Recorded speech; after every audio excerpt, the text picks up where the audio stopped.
Hi, I'm Kalina4678869JanePhamReviewY1920M2.mp4 and I'm a first-year creative business student.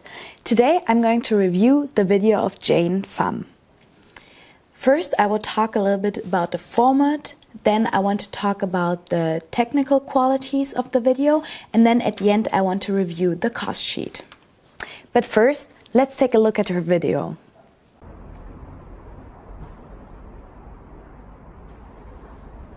Hello everyone, today I have an appointment with a guy. He is having a school problem at this moment, so let's see what I can help him. Okay, I'm on the way to go to find him now. I don't know where's he now. Just looking for him now. Okay, keep going. I'm Edward, a first-year student, and I'm coming from Ghana, West Africa. I moved into Leeuwarden to study creative business last September.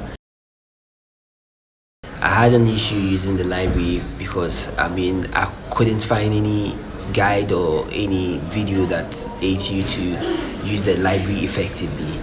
So I'll be very grateful if there's a video or there's a tool that will aid you use the library to save much more time when you give it assignments.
I'm very grateful for taking me to the library, and I hope this video will be helpful for other students.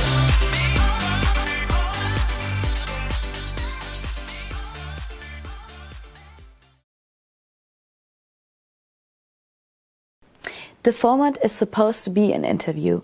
Unfortunately, I would say that the interview in Jane's video cannot be defined as a classical interview because she doesn't really ask questions. The only question that she really asks him is, as a first-year student, do you have any school issues at the moment? And this question only leads, or the answer of this question only leads to the introduction of the actual topic of the video, because before that we don't even know what the topic of the video really is. Furthermore, he introduces himself without her asking him, and there are also no follow-up questions to that. So I would not really call it an interview. First off, I want to talk about the video. Most of the shots are in focus, but there are some exceptions. As an example, in the library shots, because there she has a lot of quick movements, and there it's not clear which object is supposed to be in focus. There is this one example in the beginning of the video where she follows the girl with the backpack into the university, and there the backpack is focused, which makes it good for the viewer because you have the feeling of actually walking into the university with that girl.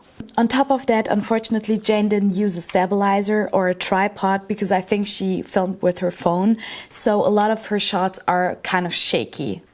But the lighting in the video is actually really good because most of the shots are really bright and light, so you have a lot of natural lighting. As an example, in the interview, there you can see that the lighting comes from the ceiling, but you also have a lot of fake lighting inside of the buildings. In my opinion, she didn't use any extra light equipment for the shots. All the different parts of Jane's video have a slightly different color temperature, but as an example, in one of the scenes she put like a little greenish color filter on it, which makes all the colors pop up more. The resolution of the video is quite okay, but since she filmed it with her phone, it is not as good as it would be if she would have used a good or professional camera. The next part is the audio of the video, and in general the audio is quite good. In the first part she used a voiceover, and the quality of the voiceover is really good. I'm not sure if she did it with her phone, but the quality is definitely good. But then during the interview, I think she didn't use a professional mic, because you can hear a lot of background sound, which is really disturbing, because you can hear people talking and you can even hear knives and forks fall on the ground. Much more time when you give an assignment. Jane only uses one track of music for her video, and that starts when the library montage starts, and the music is really upbeat, could be described as stressful, but it kind of fits the whole montage because the pictures are changing really quick and there are a lot of visual effects in there, so the music really fits the picture in that moment or the video. So regarding the implementation of sound effects, Jane didn't use any sound effects in her video, but therefore she actually used a lot of visual effects, which kind of balances that out again. So the sound transition between the different parts of the video is okay, but not perfect, because in the beginning she uses a voiceover with a really good microphone, so the voice is really clear, and then it goes over to the interview, and there you can hear a lot of background noise. The third part of the review is the framing. So in case of the framing, the rule of thirds was used by Jane. Furthermore, also the headspace was taken into account in the interview. So the headspace is almost perfect in the shot. I would say that Jane used a lot of different shots, a variety of movements, and also different angles in her video, which I think is really good. I'm not sure if the way how she presented or showed the library was the best way, because I personally think that it would have been easier to understand if she would have made a voiceover explaining all the different places that she showed with her camera, instead of putting subtitles under it with a font that was not good to read. Jane also applied the 180-degree rule, so she didn't break that on the whole video, which is really good. Regarding the perspectives, I have to say that I don't like the interview perspective because it's too low. So Edward is taller than Jane is, and she's the one holding the camera without a stabilizer, and so you don't have the camera on the eye level of the interviewee. One of the last parts I want to talk about is the montage. So the video is 2 minutes and 24 seconds long, which is quite short, but it is still in a time frame, so that's sufficient.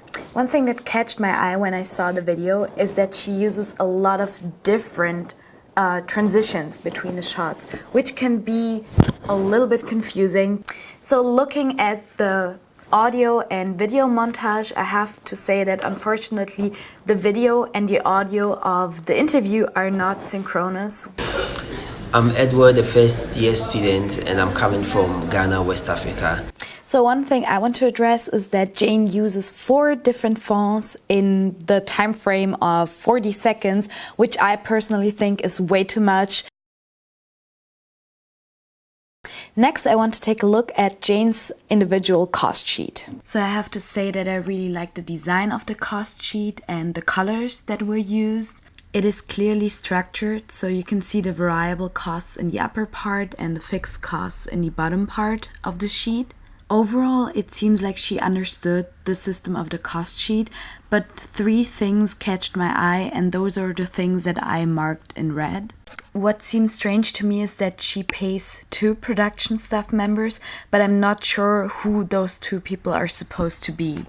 In my opinion, she also counted the girl that she filmed at the library. Something that was also unclear to me is why she paid for a studio, because in none of the shots you can see that it was made in the studio. And the last thing that was kind of off was the price for the filming equipment kit, because I believe that she didn't use any extra lighting or any camera equipment, so I don't know what equipment she's talking about in this cost sheet.